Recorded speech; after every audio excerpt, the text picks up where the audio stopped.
Shalom, saudara-saudari yang terkasih dalam Kristus Yesus. Bahan khotbah kita diambil dari Yeremia 31 ayat 35-37 dengan tema Ketetapan Tuhan tidak akan berubah.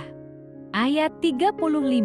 Beginilah firman Tuhan yang memberi matahari untuk menerangi siang, yang menetapkan bulan dan bintang-bintang untuk menerangi malam, yang mengharu biru laut, sehingga gelombang-gelombangnya ribut. Tuhan semesta alam namanya. Ayat 36. Sesungguhnya, seperti ketetapan-ketetapan ini tidak akan beralih dari hadapanku. Demikianlah firman Tuhan.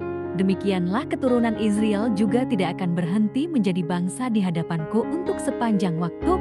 Ayat 37. Beginilah firman Tuhan. Sesungguhnya, seperti langit di atas tidak terukur dan dasar-dasar bumi di bawah tidak terselidiki, demikianlah juga aku tidak akan menolak segala keturunan Israel, karena segala apa yang dilakukan mereka. Demikianlah firman Tuhan. Sahabatku, kitab Yeremia ditulis oleh Yeremia, seorang nabi dari perjanjian lama yang berkarya sebelum bangsa Israel atau kerajaan Yehuda ditaklukkan dan penduduknya dibuang ke Babel. Yeremia adalah penulis atau narasumber kitab Yeremia dalam Alkitab Ibrani dan Alkitab Kristen. Latar belakang dari kitab Yeremia berkaitan dengan pelayanan Yeremia sebagai nabi yang diarahkan kepada kerajaan selatan Yehuda sepanjang 40 tahun terakhir dari sejarahnya. Yeremia masih hidup untuk menyaksikan serbuan Babel ke Yehuda yang berakhir dengan kebinasaan Yerusalem dan Bait Suci. Kitab ini ditulis untuk menyediakan suatu catatan abadi dari pelayanan dan berita nubuat Yeremia, dan untuk menyatakan hukuman Allah yang pasti jati dan tidak terelakkan ketika umatnya melanggar perjanjian dan bersikeras dalam pemberontakan terhadap Allah dan firman-Nya. Yeremia 31 adalah sebuah pasal dalam Alkitab yang penuh dengan pesan-pesan harapan dan janji-janji indah dari Tuhan. Mari kita coba untuk merangkai bab ini menjadi sebuah cerita. Pada suatu hari, di sebuah kerajaan yang jauh di timur, terdapat seorang nabi bernama Yeremia. Dia adalah seorang yang dicintai Tuhan dan diberi tugas untuk menyampaikan pesannya kepada umat manusia. Pada suatu hari, Yeremia mendapatkan wahyu dari Tuhan. Wahyu itu berisi janji-janji Tuhan yang penuh harapan dan kasih sayang. Tuhan berjanji bahwa Ia akan menjadi Allah bagi semua keluarga Israel, dan mereka akan menjadi umat-Nya. Ia akan membangun mereka kembali, dan mereka akan tumbuh dan berkembang. Anak-anak muda akan menari dan bersuka cita, dan orang-orang tua akan merasakan sukacita dan kegembiraan. Tuhan berjanji bahwa Ia akan mengubah kesedihan mereka menjadi kegembiraan, dan akan memberi mereka kenyamanan dan kegirangan di tengah kesedihan dan kesulitan. Pada suatu hari, Yeremia melihat sebuah pemandangan yang indah. Ia melihat bagaimana Tuhan membimbing umat-Nya dengan kasih sayang, seperti seorang ayah yang membimbing anaknya. Yeremia merasakan betapa besar kasih Tuhan kepada umat-Nya, dan betapa Ia merindukan mereka. Tuhan berjanji bahwa Ia akan menanam umat-Nya di tanah mereka sendiri, dan tidak ada yang akan mencabut mereka dari tanah yang telah Ia berikan kepada mereka. Yeremia merasa begitu terharu dan bersyukur atas janji-janji Tuhan ini. Ia tahu bahwa Tuhan adalah sumber segala harapan dan kebahagiaan. Dan begitulah, Yeremia terus menyampaikan pesan-pesan Tuhan kepada umat manusia. Meski terkadang ia merasa sedih dan putus asa, ia selalu menemukan harapan dan kekuatan dalam janji-janji Tuhan. Ia tahu bahwa Tuhan selalu ada untuk umat-Nya, dan bahwa kasih-Nya tidak pernah berakhir. Dalam ayat ini, Tuhan menegaskan bahwa ketetapan-Nya tidak akan berubah. Ketetapan Tuhan disamakan dengan hukum alam, seperti matahari yang menerangi siang dan bulan dan bintang yang menerangi malam. Seperti halnya hukum-hukum ini tidak berubah, demikian pula ketetapan Tuhan tidak berubah. Tuhan juga menegaskan bahwa Dia tidak akan menolak keturunan Israel, walau mereka hidup dalam dosa. Dalam ayat Yeremia 31 ayat 35-37, Tuhan menegaskan beberapa ketetapan yang penting.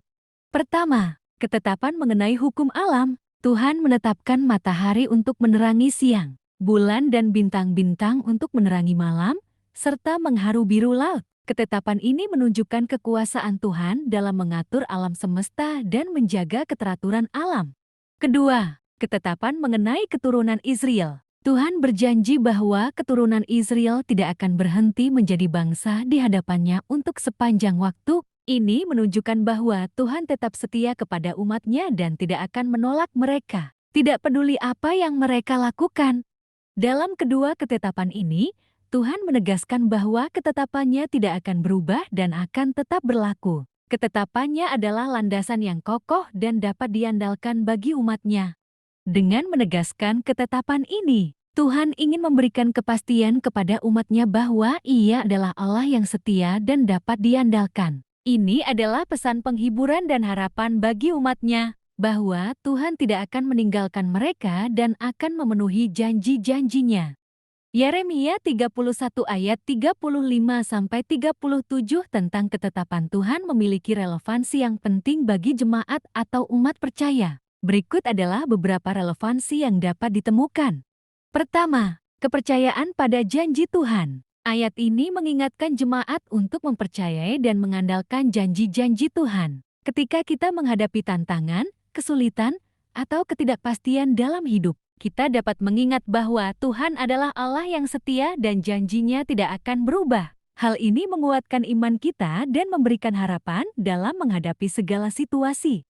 Kedua, konsistensi karakter Tuhan. Ketetapan Tuhan menunjukkan bahwa karakternya tidak berubah. Ini memberikan kepastian bahwa Tuhan adalah Allah yang konsisten, yang tidak terpengaruh oleh perubahan situasi atau kondisi. Jemaat dapat memiliki keyakinan bahwa Tuhan tetap setia, baik dalam kebaikan maupun kesulitan, dan bahwa Dia akan memenuhi janjinya kepada mereka. Ketiga, ketetapan moral dan etika. Ketetapan Tuhan juga mencakup hukum-hukum dan prinsip-prinsip moral yang diberikannya kepada umatnya. Jemaat dipanggil untuk hidup sesuai dengan ketetapan ini, menjalankan keadilan, kasih, dan integritas dalam kehidupan sehari-hari. Ayat ini mengingatkan jemaat akan pentingnya hidup dalam ketaatan terhadap ketetapan moral Tuhan. Keempat, penghiburan dan kekuatan. Ayat ini juga memberikan penghiburan dan kekuatan kepada jemaat. Ketika kita mengalami kesedihan, kegagalan, atau kekecewaan, kita dapat mengingat bahwa Tuhan adalah Allah yang tidak akan menolak kita. Dia adalah sumber kekuatan kita dan Dia akan mengubah kesedihan kita menjadi kegembiraan. Dengan memahami dan menginternalisasi ketetapan Tuhan yang ditegaskan dalam ayat ini, jemaat dapat hidup dengan keyakinan, harapan, dan ketaatan yang kuat dalam hubungan mereka dengan Tuhan dan dengan sesama.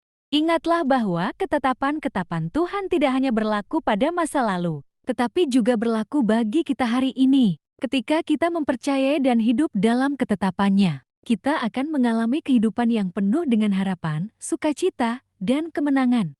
Saat ini, mari kita berdoa dan meminta Tuhan untuk memberikan kekuatan dan hikmat kepada kita dalam hidup sesuai dengan ketetapannya. Marilah kita memilih untuk hidup dalam ketaatan dan kebenarannya, sehingga kita dapat menjadi saksi-saksi yang setia bagi kemuliaannya. Amin.